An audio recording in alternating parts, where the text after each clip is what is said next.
is the Pegasus Podcast, presented by Night Sports Now. UCF news, views, and a few hot takes. Now, here are your hosts, Bailey Go Knights Adams and Christian Charge On Simmons.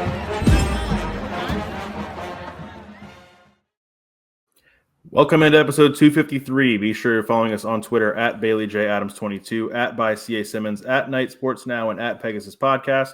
You can also email us at PegasusPodcast@gmail.com. It's the Pegasus Podcast's 4th birthday. Yeah, man. Dumb. It's been for years. We used to do a podcast we've done once or twice about administering truth serum to UCF officials and asking them questions that they wouldn't answer otherwise. Let's do a truth serum for us on our 4-year anniversary. How long did you think this was really going to last when we started the podcast? A few months. That's kind of what I thought. 6 months, maybe. I don't know. We started it in January, obviously, and I was curious if we were going to make it to the season. And I think part of that was a little bit of what's the opposite of ego? Is there an opposite of ego? I don't know. I'm not sure. I just did not think anyone. I just did not think anyone was going to listen to us. I did not think we were, maybe self-deprecation. I did not think we were going to add to the space or catch on, but in some strange twist, you guys all really liked us and has genuinely meant a lot. And now somehow I've gone from being how old was I when we started this podcast? I was 23. 4 years younger than you are now. Yeah, I was 23 and I'm turning 28 in a month and a half. So that's actually now that you put it that way, I actually hate that. And we should maybe stop. We should probably stop because I'm about to turn 27. So that means I was about to turn 23 when we started this. Yeah. What's extra funny and makes it worse is I'm thinking about us starting that podcast and us being 23 and 22. And I'm like, who would want to listen to a 23 and 22-year-old talk about UCF? Like I've already become that whatever. Yeah, now we feel like we're old. Like we're so far removed from being students that it's like, oh yeah. Like they don't know what's going on. This is the worst way I can describe it is when we started this podcast, I could go to UCF's campus, whether it be to cover a game or because for some reason that's the only Qdoba in a 10-mile radius. And I could easily be mistaken for a student and it would happen sometimes. It has been like years since anyone thought I was anything other than an adult intruding on a college campus. Yeah. There was something you and I had a conversation about that recently where it's like, it's no longer like, I don't feel like it's any longer that it's acceptable for us to just like go walk around campus. So this is actually funny. And maybe people can tell me if I'm overdoing it or whatever, but I would all the time after I graduated. I'm a big Qdoba guy. When I went to UCF, there's a Qdoba in the student union.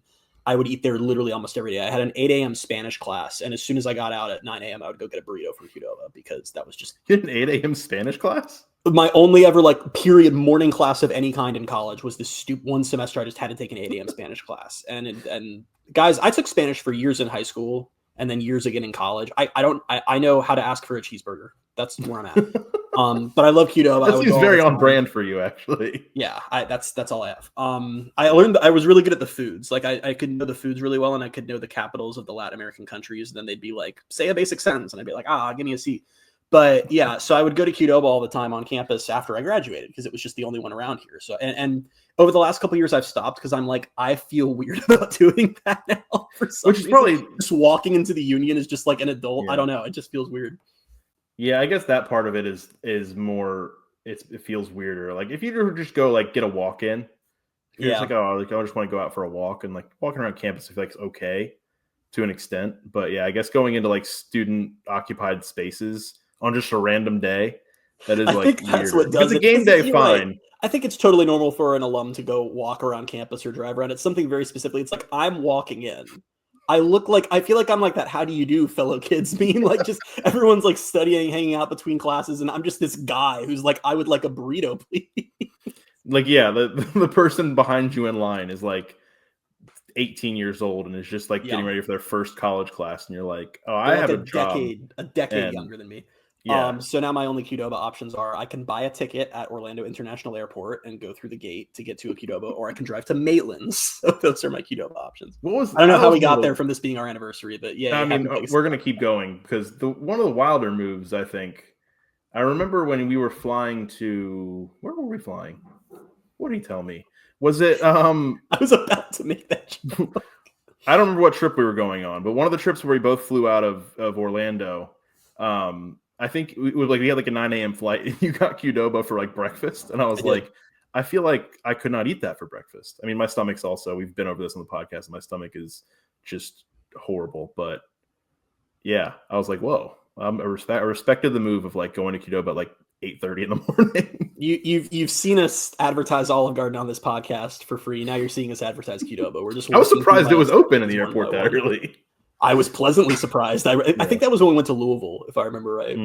That might have been, that might have been it. Yeah, Qdoba is so much. Chipotle and Moe's suck compared to Qdoba. And if you're listening and you disagree, you just haven't had Qdoba in a while. Qdoba is so much better. But anyway, I'm glad we went through all this for our fourth birthday for the podcast, especially because it's 9:23 on Tuesday night, and you and I were talking briefly before we got on here about how the topic we chose for this podcast was like, you're like, I don't know if this is even a full podcast. And now we've spent the first 6 minutes talking about walking around campus as adults and all that. But we were full disclosure, we were waiting around because UCF men's basketball plays at number 3 Iowa State tonight. And I thought they were going to lose. And we were like, well, let's go ahead and wait and do the pod until the game's, probably over just to be sure. And they're down 15 with 15 minutes to go in the game. So we decided let's just do it. And I'm also flying to Chicago, in January, tomorrow morning at 7:15, and I haven't really packed yet, and I don't really know what I'm doing when I get there right away. So my head's all over the place right now. So this will be an interesting, weird energy podcast where we just say things, and that's why you listen, which is weird. Why do you do it? I don't know. It's strange. Anyway, we're kind of going to get into it, which our question for the day is, what does progress look like for Scott Frost in year one? And as I went to write that question, it felt weird calling it year one just because he's already coached here for 2 years, but it was when we were students all that time ago. He last coached here 4 years before we started the podcast. Yeah. Well, I guess more like 3. His very last game as UCF's head coach, I was 20 years old. And now I'm going to be 28 next time. Stop doing the age thing, because then it's fun, isn't it? No. But everybody's gonna be like laughing at us for like, wow, they're. I know our older listeners get really pissed when we do that, but don't worry, we're getting there, bit by bit, day by day. I think it is funny though that they're gonna play that Jacksonville State game, right, to start the season, and UCF I think is gonna win the game, and then I'm gonna get to tweet congratulations to Scott Frost on his 20th win as UCF's head coach. That is very strange. I don't know though. Like I was trying to think of this question. I've been like pitching this as an idea for the podcast for like 6 weeks now, I think. And this is the day that we ended up. It fell for today. And I realized like I don't have a clear answer yet. And I guess maybe part of it is like we'll go through spring, kind of see what the roster looks like and see what they have and see how the schedule like unfolds. We know who they're playing, but we don't know the order yet, which I think we'll find out probably next week when it's really inconvenient for me when I'm in Mobile, Alabama for the Senior Bowl. Just like always, it's a time-honored tradition for this podcast. Which, warning you all now, pod's probably going to be late next week. We're probably going to push it to late next week to try to match up with the schedule release. So okay, I have no idea if they've like hinted at what date they're going to do it, or like what day of the week that's going to be. They've released it one of the last days of January, like the 30th or 31st, the last couple of years. So I'm expecting that they will do so again, but time will tell. We will wait, and then they won't do it, and it's going to be great. We'll just go a week without the podcast on accident. We'll accidentally skip a week, which would be very on. If it's actually the last day of January, I'll actually be back from Mobile, so we could actually do it on a Friday, which would feel weird, but I would at least be home. Anyway, I don't know where. Oh yeah, we don't know what the schedule looks like. We don't know what the roster looks like, so I don't know what the answer really is. I think more so than anything, progress this year might be more of like a feeling. Yeah. Than results. Does that make sense? No, it does, because I think that there are, which we say we don't really know. I came up with 3 things I feel must happen to feel progress in year one, because good. It's just the way I work. But I do think it's funny that I think that UCF could go 5-7, let's say, and how they get to that 5-7. I think there are an infinite numbers of ways the fan base is feeling after a 5-7 year one, right? Like if they go 5-7 and they're competitive in almost all the games, and one of those 5 wins is like they play and beat like number 16 Texas Tech or something on the road, and some young guys are coming along, then, fans are going to feel good about that. It was a good building year. Frost is getting us back. We're going to be back in 2026. if they go 5-7 and they got blown out a lot and they were forced to go really senior heavy and guys weren't going to be here next year, and maybe they even like were 5-2 at one point and then just went on this losing streak and collapsed, then everyone's like, oh God, I don't know if this was a good idea. So it's so funny that you can't even just nail down a record that you want for next year, because there are, even within a simple record, there are so many variations of what the actual vibe is going to be among the fan base and just where the program is headed. Yeah, and I think a lot of it might come down to, like you said, like how they get there. And I know we've kind of gotten little hints here and there just from Frost and then from, other people about what this offense might look like again. And I think almost to an extent, like people got so, and including myself, got so bothered and annoyed by the end of Gus's tenure with the way the offense looked, to where if the offense starts to be fun again and they go and they repeat the same record and go 4-8, like, yeah, I think people are going to be upset that they're 4-8, but if they go 4-8, they have a fun offense, they have a young offense, that'll be more palatable than what they just did going 4-8 with a boring offense and a team full of seniors. So it's going to be weird where it's like, I don't know. And I guess this is a random time to bring this up probably, but when I was thinking about this, I kind of looked back, not even looked back, but just thought back to that turnaround going from 0 wins in 2015 and to 6 wins Scott Frost's first year, and how different of a time that was obviously in college football, but also in terms of UCF's conference landscape. Like, I don't want to take away the credit for that turnaround from 0 to 6 to 13 wins in 2 seasons, but I have a hard time seeing them go from 4-8 in the Big 12 to, whatever, an 8-win season this year, though there are avenues to do so because of how different the landscape is. But it's like the Big 12 schedule is going to be tougher than what they faced trying to turn things around at that time. Devil's advocate, though, because I do agree. I think that this rebuild, I could be wrong, I do think this is a more difficult rebuild than what Frost inherited last time, which seems crazy because he inherited 0-12 last time. But it's, you guys know this, you're UCF fans, you've been listening. Like, that 0-12 team was never really 0-12, if that makes sense. There was a lot of talent on that roster, and it was a situation where the team kind of quit. And, the building blocks were there. UCF was in a conference where they had more resources and money and recruiting clout than most of the teams they were going to play in a given year. Like, the build was a bit easier than it is going to be this time around. And there was so much, there was talent on the team, and then he brought in some young talent that we saw make an impact as freshmen, but it was also almost like changing the culture like he did in that offseason was almost like enough to get them from 0 wins to 6, because there was stuff to work with. And I wonder, I think he's probably coming into not the same type of atmosphere where, people were just hating football and not even wanting to do it anymore, but it's just a completely, it's a similar where, like, yeah, last year sucked. The guys who are still going to be around from last year, there aren't going to be a whole lot of them, it doesn't seem like. Yeah. But I think there's a similar vibe where it's like, all right, let's like get things back on track. And if, he instills his culture and just with his people skills and player management skills, that could be good for something. And we might even see progress again in terms of wins. I don't know. We'll just see how it plays out. But in terms of the direction of the program, we might get something more where we're like, okay, we can kind of see the light at the end of the tunnel. Whereas at the end of Gus's tenure, I didn't see where they were going. Yeah, and we talked about that at length this year. Was the big issue with the Gus era was by the end of it, I didn't know what the identity of the program was. I didn't know what the roadmap was, which are typically 2 things you kind of want your program to have, like a direction and a soul.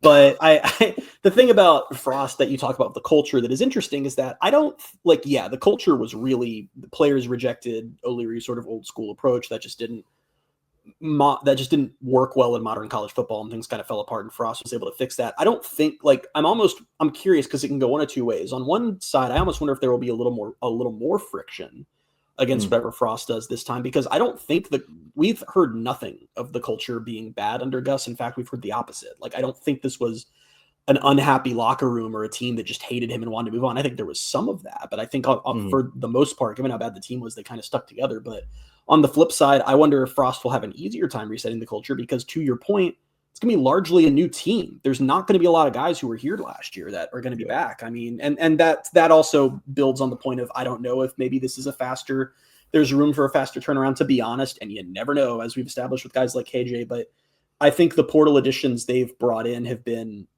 needed, and they're helping get the team to a point where it will be competitive. Nothing about this transfer class has made me be like, yeah, okay, they're coming in to compete or anything like that. It's been a lot of plugging holes like a ship that is sinking, and you're trying to keep it afloat through season. But the other point I want to make about, you talk about the Big 12 is a lot tougher than the AAC. You are correct. That is true. But at the same time, the inherent advantage of the Big 12 in some ways is how this conference just completely reshuffles itself every single year. There's not a game on that schedule right now that I would pencil in as an absolute loss. Not a single one, because this conference is just so volatile and so unpredictable, and teams rise and fall every single year. So that's a positive. It's not like there's the blue bloods where here's the 3 games that we know they have no shot in and we'll see what happens. So you never know, but I'm hoping. I'm kind of curious. I have not gotten, and it's just too early to tell, but I've not gotten the vibe from social media, at least. I don't think fans are expecting him to come in and turn them into, I don't think fans are thinking they're going 9-3 next year or anything. Yeah, I'm curious. Now I almost want to run a poll where we kind of see what people are thinking. Not even, I don't know, maybe in terms of when. Maybe we put that out with this episode. But yeah, I'd be curious. Like you said with the schedule, we saw it this year when the schedule came out last January. We said they're going to beat BYU. BYU's they weren't very good last year. And then that for Black Friday game, that's going to be one of their toughest games. It's against Utah at home. They ended up losing both of them because UCF was bad. But, had UCF been any kind of good, that wouldn't have been the case. And Utah ended up having, Utah went 5-7, or they go 4-8 themselves? I don't even remember. I think they went 5-7. They were not good. And by the time that game came around, it meant nothing. So we don't know. And when the schedule comes out next week, presumably we won't really know which teams are going to be the top teams. We'll have an idea maybe, but we won't. The only one that I'd feel strong about is Texas Tech, just because they've spent, half the budget of the state of Texas over the last couple months trying to hoard as many players as they can, including Lee Hunter. So they might be in that mix. Arizona State, who's back for Arizona State? Is Scadaboo back or is he gone? No, I think he's gone. He's going to be at Senior Bowl. But Levitt's back. Yeah, so they might still be good. But I feel like I'm falling into that trap everyone falls into of, that team was good last year, so they'll be good next year. And that team was bad last year, so they'll be bad next year. So we just don't freaking know. I can't wait. Yeah. Literally, I'm telling you what's going to happen. It's going to get to December of 2025, and it's going to be you got the Big 12 title game against 10-2 TCU and 10-2 Baylor. Let's see what happens. It's just two teams that no one was talking about, because that's all this goes. Yeah, no, it is such a weird conference in that way, but I know this was kind of the nature of this question and topic that we're going to be bouncing around here, but I do kind of, something you said about the culture point under Gus that I'm curious about now is, we never heard anything really bad about the culture under him. I don't think it necessarily is a thing where Frost has to come in and improve the culture, but it's just going to be different. It's going to be different, and it's going to be more of a reflection of his style. And you can obviously, we're obviously not players, but you can see how it would be different in that Gus Malzahn is an older coach. He is more set in his ways. He is just, he's been coaching forever. And I feel like there probably had to be a point, and this is probably wrong because I think players seem to love him, but I just get the vibe that Frost is a lot more approachable for players than Gus might be. It seems to me like, and obviously in the past, Frost would be playing basketball with the players on Fridays and stuff like that. And I just wonder if under Gus, it was a lot of players' relationships with their position coaches. And then, Gus is also he's kind of not the overlord. I don't want to say overlord, but the head figure of the program who they can go talk to him, but I don't know if they're going to have a friendly vibe with him. I get the sense that you can have that with Frost. So I'm curious to see how that's reflected and whether it improves anything or whether it's just different. Different doesn't necessarily mean better or worse. It's just going to be a different feel for the program.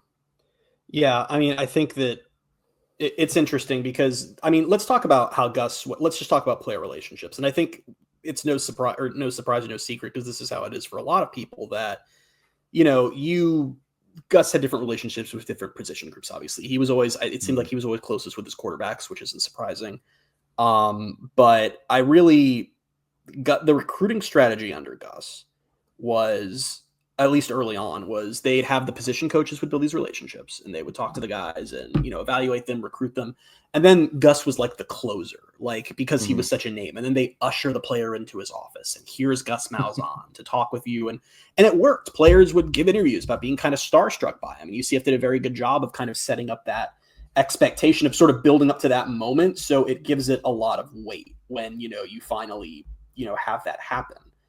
And, I don't think that's how Scott Frost operates. And I think we've seen that early on already. I mean, Scott Frost is a lot more it seems like he's a lot more accessible to players, at least earlier in the recruiting process. I'm not saying the Gus way was bad. Like I said, the Gus way worked. They were recruiting very well, but we've already seen Brendan Hellwig's done an awesome job of just interviewing a lot of these transfers as they have come in, and some of the high school guys who have either been offered or committed.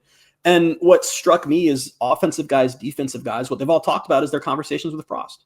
And they've all seemed very relaxed, and him just being very earnest with them and excited about them. And that is very different than how Gus operated. But I think what's interesting to me is college football has changed so much. I kind of wondered what kind of Frost we were going to get on that front, because it seems like that wasn't how he was operating in Nebraska anymore by the end of his tenure there. And I like that we're already seeing that again, that is how he's approaching things, because I think that is how you build a strong culture. And I do think that it's just the nature of the portal and roster, this all being a little more corporate than it used to be. I do think it's harder for a head coach to have those relationships with individual players, because you can get close to a player and, really mean it when you tell them you want them on your team and you think they're great. But then at the end of the day, this is a multi-million-dollar organization. If they come into spring ball and they're not good, you're going to have to show them the door at some point. So I think it's harder to maintain those sort of more one-on-one, like tight-knit relationships, but Frost is going to try, it seems like. And until it doesn't work, I'm okay with that. Yeah. And I mean, I think that's what I think. Obviously the winning will always help, but I think when you even look at the 2016 team and then obviously the 2017 team, the way it came across is that they were like a family. And I don't know if I got that same vibe over the last few years. And I think it's part of it's because not all these guys are recruited by the coach out of high school. It's hard to build that same feeling as a program when you're adding 25 new players from the portal or 20 new players every off season. But I am curious to see how that works. And I mean, this is even a wider conversation that we'll probably get into more as the off season goes on, and not even the off season, but next year and the year after, whatever. I know this off season, obviously Frost is having to hit the portal hard because of the roster he was left with.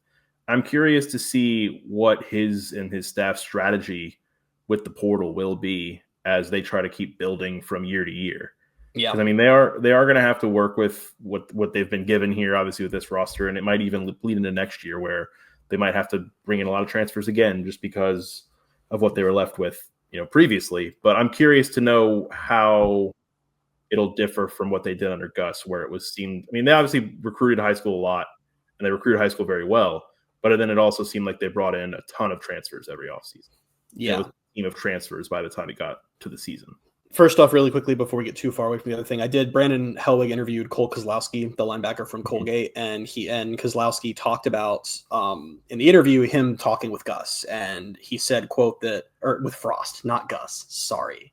I'm trying to stop that. I swear to God. We act like it's been like, what, a month and a half since Frost became the coach. Like, it's still new. Yeah. It's still fresh. We're getting there, but maybe by our 5th birthday. Maybe by then. He talks about his conversation with Frost, and he said, quote, that Frost was saying that they were watching all these linebacker films throughout the portal. And at the end of the day, he said, I don't like anyone more than the Colgate kid. The Colgate kid keeps sticking out to me. When such a great coach like that is saying things like that about me, it's definitely a good reason why I'll be ending up at UCF. One thing that's different there is I can't imagine Gus being able to say anything to a linebacker about their film, period. I don't, and I'm not saying that to be mean. I just don't think that's not how things operate under Gus. Like, I think that, I think it says a lot that Frost obviously is an offensive coach with a mostly offensive background. And here he is sitting down with a linebacker transfer saying your film is what I connected with. And I don't know, it's just a different vibe than you sort of saw under Gus. And like I said, I'm curious if it'll work, but yeah, the portal question is interesting because we talked a lot about how whoever the new coach is going to be really needs to not go portal heavy. And we tried to toe the line of except for this year because they're going to have to. There's literally no choice because the roster was empty, and they've done what they've had to do. They have one of the largest transfer classes in the country because what choice do they have? It ranks fine. I'm going to be honest. I know a lot of UCF fans on Twitter are citing how highly it's ranking in Rivals. It's like the 2nd or 3rd class in the country or something, and it ranks highly on 247. You got to look at it that all of those services weight heavily by the number of guys taken. 247 also it's all transfers, so it's hard to tell anyway, but 247 also offers a average player rating, and UCF's isn't very good. It's a lot of quantity. We're still waiting to see how much quality it is, but the truth about what the model should be going forward is UCF's always going to have to use the portal. We can't have this turn into something where UCF fans are like, oh, why did they take a 10th portal guy? This is ridiculous. But when you look around college football, basically at every level, whether it's, the teams doing the best in the G5, teams doing the best in the Big 12, Big 10, SEC. It's teams that are making use of the portal, but the bedrock of their program is high school recruiting. And there are exceptions to that. There are always exceptions to that. I know ASU is one who's pretty portal heavy, but for the most part, it's schools that are using the portal to supplement and improve more than this is how we're going to build our roster each offseason. And I think the trap that Gus got into, which in a little bit of a defense of him, this was all brand new. No one knew what you weren't or were not supposed to do yet. It just seemed like they got in the cycle of bring guys in from high school, then go to the portal and go, oh, wait, I like this portal guy. And now the team's older. And now you're not playing the high school guys. And they just kind of got in that loop year after year. And I get it, because when you're sitting there looking at the portal and you're like, dang, I like this linebacker, let's go get him. But it just kind of came at the cost of the high school guys, it felt like. Yeah. I mean, it'll be interesting to see how all of that, it's going to be such a weird, the composition of this roster. And, obviously when we get to August, when the 2 deep comes out and all that stuff, I'm going to be so curious to see where all of these guys came from. Like looking at, it's going to be, I think, very portal heavy, obviously, because they were left with such a bare roster. But I'm just curious to also see not only where they came from and then like their class. Like, is this going to be a 2 deep where, most of them are transfers, but a lot of them are transfers with more eligibility after this year? Because again, that'll go into, all right, depending on how the season plays out, like at least if they're building towards something, they can say, this, and this improved as the season went on, especially. And, we've got a lot of this team back next year. And now we can go get our full high school class and get some more, a few guys and plug some guys in from the portal next year. Like, I think that's how you start to build, is if that 2 deep comes out this year and the guys that are playing in this season are people that they're building with. Yeah. Yeah. And I think what's been cool about, well, not cool, I don't know if any of this is cool, we'll just have to wait and see, but a lot of the portal guys they've brought in have been multi-year guys who are coming in with multiple years of eligibility. Not all of them. There's some guys, I think like Kozlowski is just 1 year left, but a lot of guys who will have this multi-year, so you hope you can build something. Really quickly, while we were talking, I went ahead and put up the poll on how many wins UCF needs next year. All I said was, what number of wins is acceptable to you for football next year? The options I gave were 4 or 5 wins, 6 or 7 wins, 8 or 9 wins, and 10 plus wins. 10 plus wins, 5%. We're at 64 votes because I just put this up. 10 plus wins is 5%. That includes Trace Trilko, who just replied 12. 8 or 9 wins, 14%. So we're at a good 20% of the fan base that's lost their damn minds.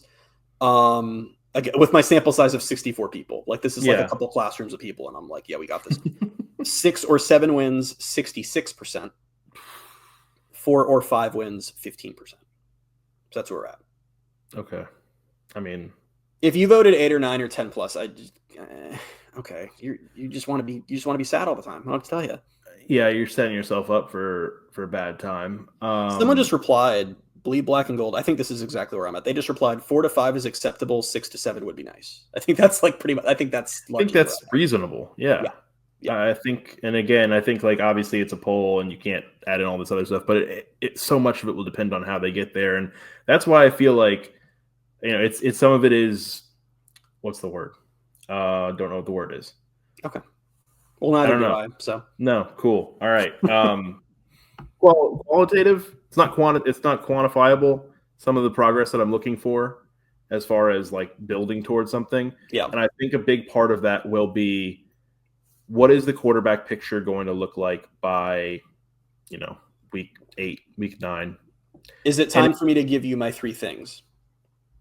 After I finish this thought, because it kind of goes back to what I said when we did our UCF resolutions on the New Year's podcast, where we gave our resolutions, and mine for Frost was find your guy at quarterback, whether it's somebody on the roster now who you can build with for future years, or if it's go find the high school quarterback you're enamored with and land that guy in the coming months. That goes back to that, but that's a huge way of. I'll feel like they've made progress if I can look at somebody at the end of the season and say, yeah, that's the guy going into next year. Football is very stupid in a lot of ways, because there's no sport in the world where one position or one player is this important to everything. But it feels like it's even more the case in college football than in the NFL in some ways. But it's like Yeah, it's like they could literally go like 8-4 next year, and it'd be like, whoa, what an insane turnaround. Frost should be Big 12 Coach of the Year.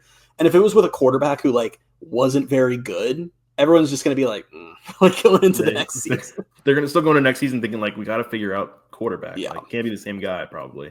Which I know that the fan base is just so hungry for some certainty at quarterback because that just did not exist for 4 years under Gus. It was always stress and drama and fan base civil wars and all that. But I have three things that I decided because we talked about kind of most of them. So the three things that I came up with for what the progress looks like to me is: one, find a quarterback that fans can rally behind into 2026, whether that's Taven Jackson, whether that's Dylan Risk, whether that's a freshman. Just find the guy find the guy that fans, and I know they might not be able to, but that the fan base can say, we like this guy. I want the 2026 season to be like, we're not doing off-season podcasts about the quarterback. It's just, yeah, they've got it. We're excited about it. Yeah. Don't, unless you absolutely have to, don't put a senior heavy team out there, because that was so much of the problem in 2024 was not just that they were doing poorly, but they were doing poorly with a bunch of guys who weren't going to be back next year. So it was just losing for the sake of losing. And the third one is the one we haven't really talked about yet. And this is another vibes thing. And maybe it's one that not everyone would agree is like a major priority. But for me, if we are talking about vibes, then I don't know if there's more vibes than this. Get the bounce house back to being a formidable environment. Like keep that home record as strong as you can. Yeah. You know, this just popped in my head now that you say that, is how much it kind of, I don't know, it fell partly because the play on the field fell, and it's hard to stay engaged in a game when the team sucks. But I think back to Gus's first year, and they went undefeated at home that year. They did. And I'm not saying that they'll go undefeated at home under Frost this year, but if they can get back to that spot where, yeah, it is a tough place to come in and play. Like it just we got so used to just teams coming in and just doing whatever they wanted against UCF and taking the fans out of it probably from, drive one. Yes. If we can get away from that and get back to, because we saw it in 2016, like keep going back there, and this wasn't even a stadium thing because attendance wasn't that great. But if they can stay in games, and they might come out on the end of the wrong end of some of them, like the Temple game in 2016, or just some of those games or the Maryland game too. Play these close games and keep the fans in the stadium engaged throughout the game. That will just feel different because people will go home like, we didn't get them, but we're seeing more out of this team. That also ties in with, if it's a young team, then it's easier to end up on the wrong end of it and be like, this is a young team. Like we're clearly, there's something there. And I think just it being like everything's a little easier in year one, right? Like there's just more leeway across the board. And I think the hype of Frost, I think they'll have a little bit of an easier time, but it's just at the end of the day, from 2017 to 2023, UCF lost one game in the bounce house by double digits. And that happened 3 times this year. And it was a combo of the team was bad, which obviously, like, I'm not trying to say like a loud stadium cannot overcome a team that sucks, especially when they're good teams. But it did feel like around midway through the season, like I sort of felt it first, like at the end of Colorado, then even the Cincinnati game, which was close, then very much at BYU, the fans got listless. And I am not here to blame you for that. It was a listless type of season, but it really was just another element of what made the end of Gus's tenure so frustrating. Was we've held on to for most of my life that the bounce house, when it opened and when I was 10 in 2007, it's not like Frost invented the bounce house being a tough place to play. It's always been a tough place to play. And that's ebbed under O'Leary. There were years where the team was bad and they wouldn't have a good home record, but we'd been in this stretch of years and years and years of it just being this place that teams just can't really win in. And losing that this year sucked. And if UCF does go like 5-7 this year, I want the wins to be the home wins. If they're bad on the road and they're a young team, that happens. But it's like, and like you said, at least just be competitive and be in it. Don't be the team again. Don't be 2 years in a row the team where opponents come in and they can just beat you up in your own house. You don't want that. That's the sign of just a program that's having problems. So I know that's kind of stupid in some ways because it's like it doesn't change reality, but I don't know. That's kind of a big one to me. I like that, and it's brought up 2 things in my head. Like you just said, it got kind of listless, and obviously we do this podcast for 4 years now.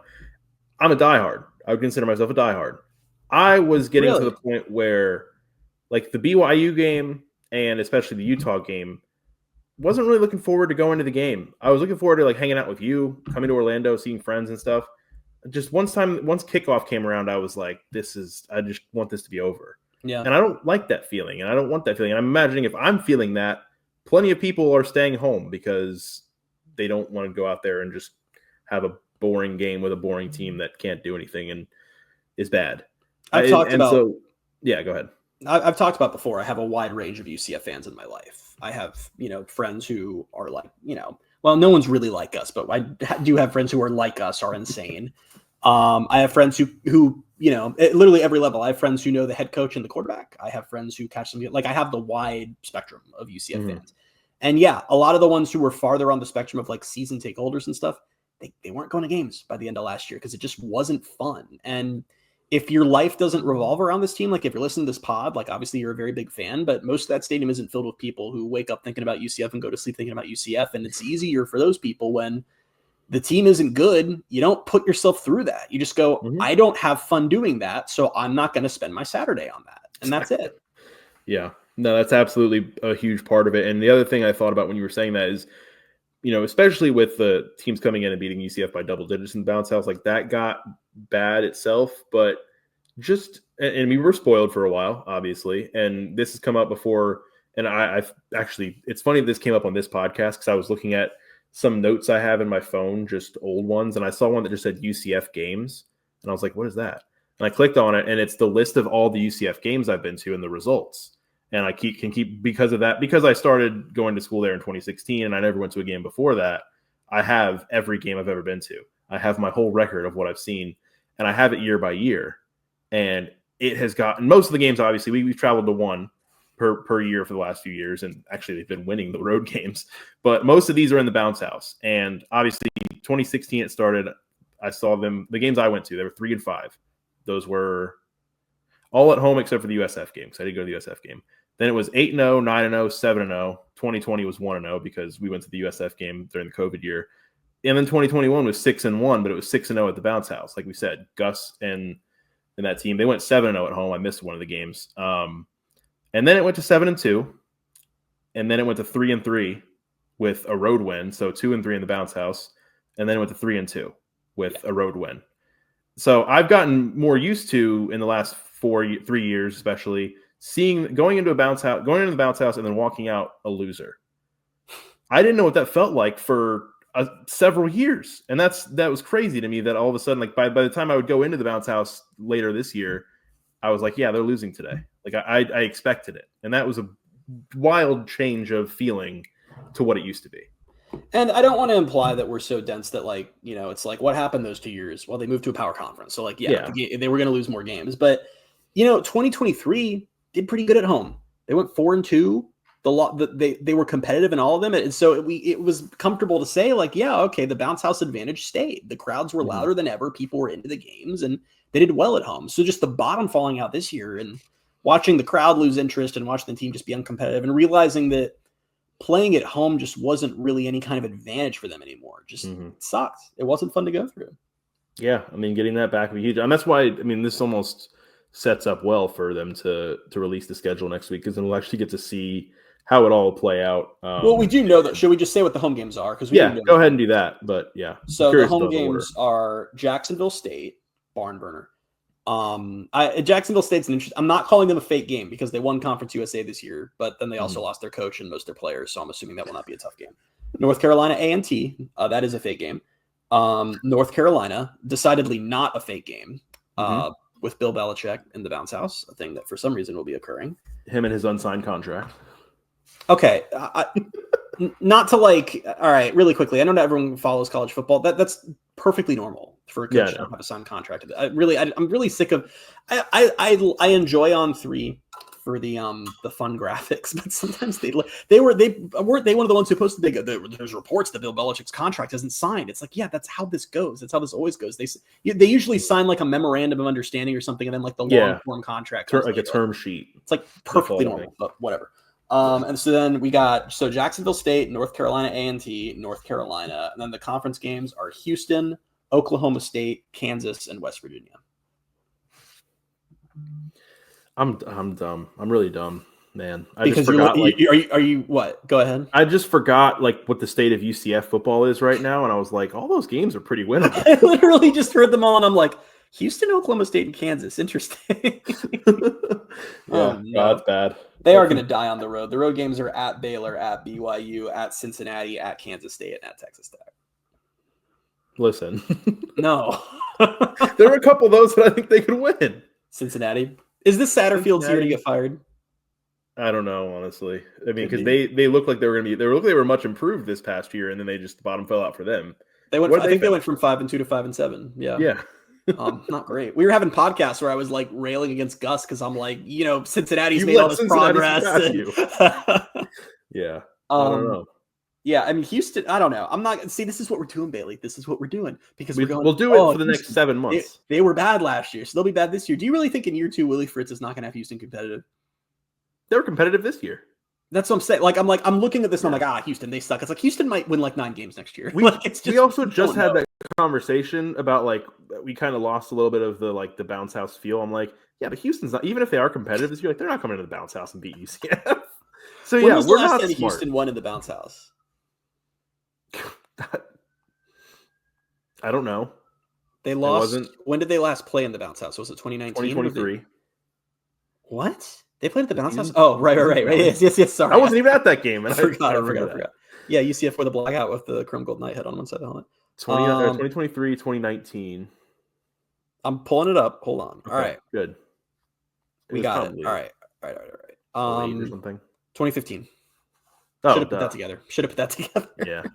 Every answer regarding losses or last time something happened to UCF that was bad is either going to be 2015 or this past season. Houston all time is 1-5 in the bounce house. Listen. We have problems. I've talked myself into the insane people who voted in your poll for Dude, it's January. We can't be talking ourselves into things in January. We have months and months to go. We're going to go to the spring game, and Dylan Risk is going to throw like a rainbow of a touchdown. We're going to be like, maybe they do win the Big 12 this year. Here's the thing. I won't say that yet because I want to see the schedule. Go ahead. But no, I was going to do because we've done this in the past couple of years, and last year I think we got closer before I said I think they're going to go 8-4. And that's kind of what I expect them to do. And then the year 1 in the Big 12, our whole thing, the whole offseason was just get to a bowl. And they did that. I was going to set a just do this for this season, but it's too early for that. I don't want to do it yet. Right now, though, I'll say this is if I were going to do that right now, which I'm not, I was going to say win 5 games.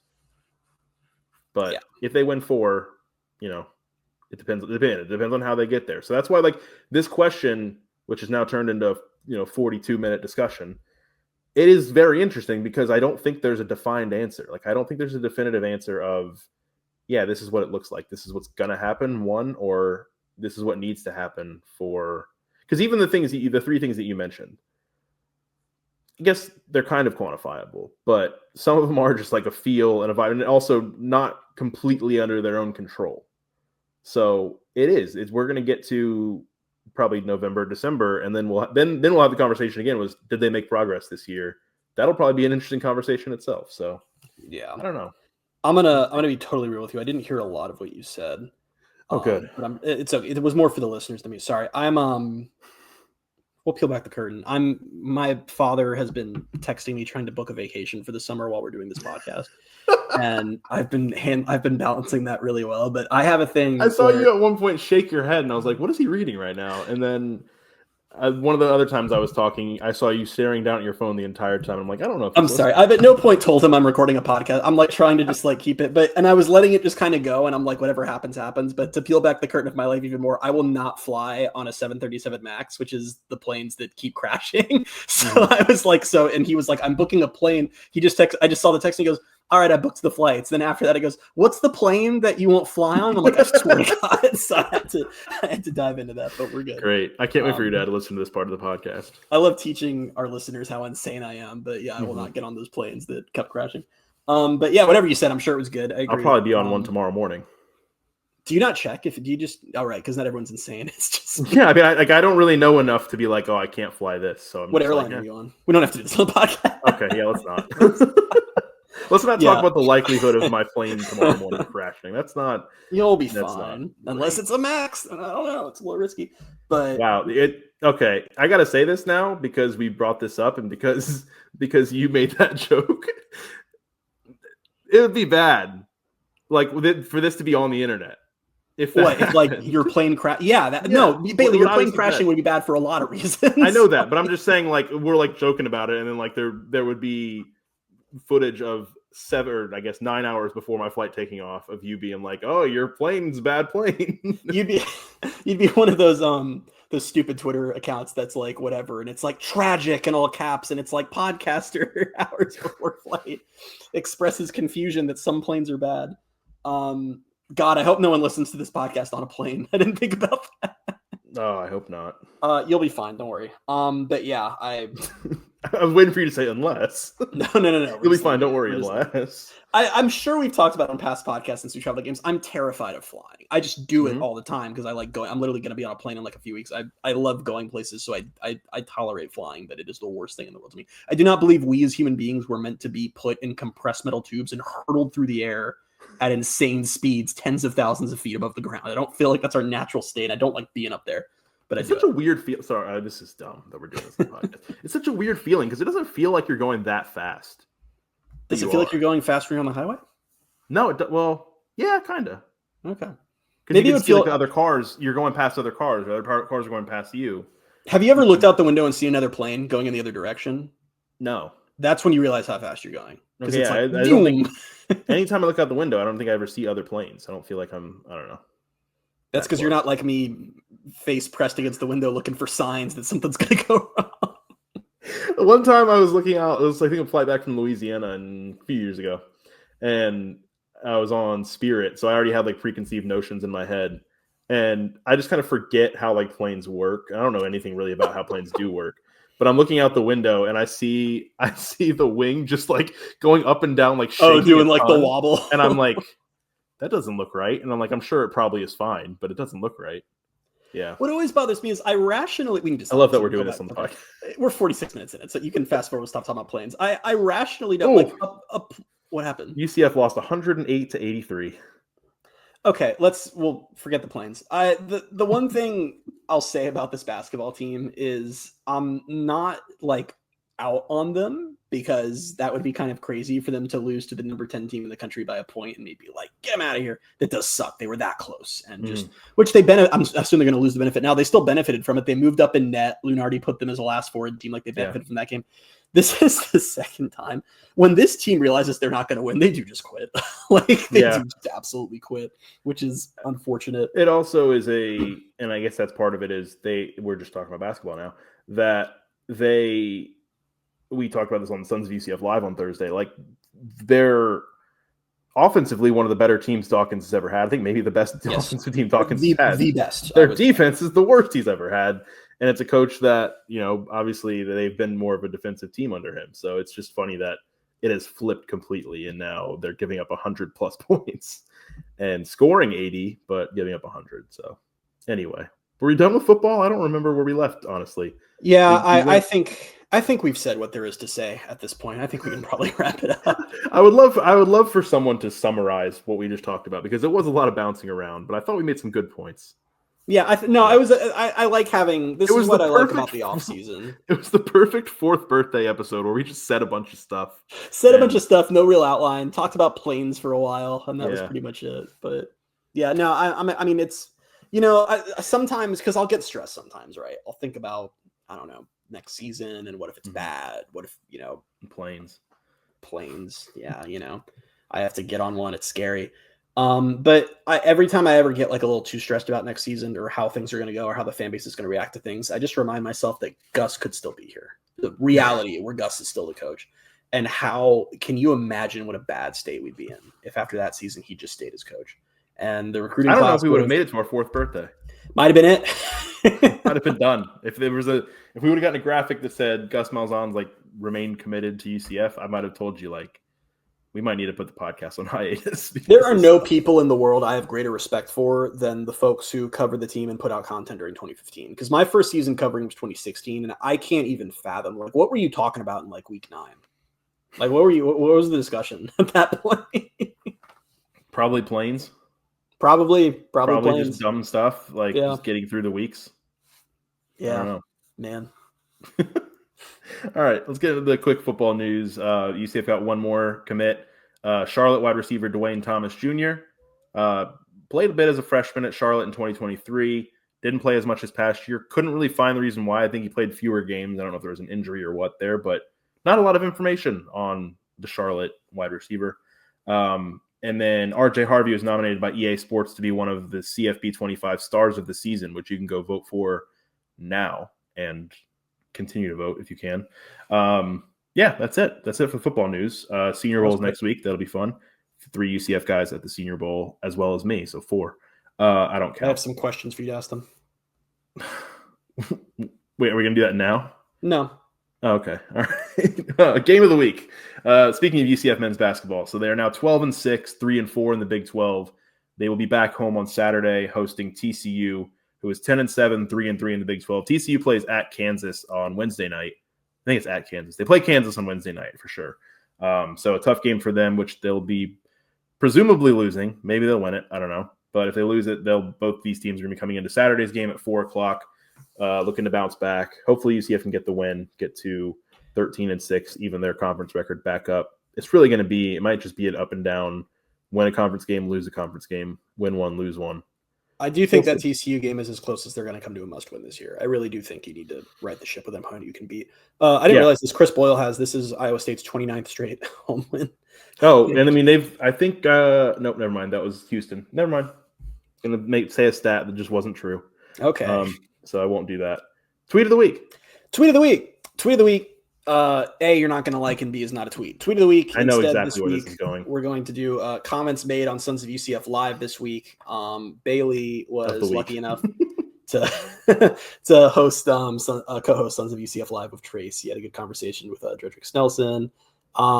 Can I say the Hypel Snelson nickname thing? Can I say that on the podcast? Yeah, he said it publicly. He said at a press conference. We have like this running joke all the way back from 2018 because I still would love to know what the hell is going on here. There was an access. You were there. I was there. I think Sarah was with us. And Josh Heupel was asked a question in his just regular weekly access about Dredrick Snelson, who was played for UCF at the time. He's a very good wide receiver. And was he just, I don't know if he was called by his full name by the reporter, whether the reporter mentioned Dredrick Snelson or just Snelson. Yeah. And they asked a question about how he's been playing, whatever. I don't remember. And Heupel just kind of gives him this quizzical look, like he doesn't know what he's talking about. And he just goes, "Oh, do you mean Snelly?" And that's lived in my brain rent-free for years because I just, and every single time I literally, as soon as you were co-hosting, I texted you and was like, "You get to interview Snelly. That's so cool." Yeah. I missed the text because you texted me while we were interviewing him and said, call him or see if you can ask him about Heupel calling him Snelly. That wasn't a joke text, by the way. I really did want you to ask. I missed it. But anyway, you did a very good job, except for one part on the podcast or on the show. And that was when, I don't even remember how it came up. Was it the tweet about things to not do? It was like things to ban because it was about the TikTok ban. It was like ban these things instead. And one of the things that was listed as a ban was parking your car at a pump at a gas station and then just leaving it there and going into the convenience store. And I was shocked, horrified. I needed a moment to myself when you answered perplexed as to why someone would ban that and said that you do that. I wasn't perplexed. I said don't ban it because I do it and I don't want it to be banned. We don't need to relitigate this because you spoke about it on that show. But just to clarify, you will go get gas. Then instead of just pulling your car up like a decent human, you'll just leave your car at the pump and then go. If it is not a crowded gas station, yes. But how do you know it's not going to be crowded when you come back out? Because you get the vibe of it. All right. Well, here's the point of me bringing this up is I believe that Bailey is in the wrong on this. I believe this is pretty rough, but I would love our listeners, please. I've never wanted you to weigh in on something more in the entire 4 years of this podcast than this. Please let us know if this is acceptable behavior. Bailey has agreed that if it is not, that he will stop doing it. I did not agree with that at all. No, but I figured if I said it, then you're just going to have to go with it. So please let us know where you stand on this. Please let us know because I'm just shocked by this. I really am. If there are multiple other pumps open when I pull up or when I'm finished, that's the thing. When I'm finished pumping gas, if I look around and there's several other pumps open, I'm like, yeah, I'll go inside and grab something real quick. I'm going to be in there for 30 seconds at the most. See, you said the key part because you said when you're finished pumping gas. When you're finished pumping gas, leave the damn pump. No. You're done. No, I'm parked there. I'm sorry I'm more efficient than you. Seriously, we got a Twitter, we got DMs, we got an email. Tell us where you stand on this. I'm fascinated. And just so you know, if you disagree with me, I don't care.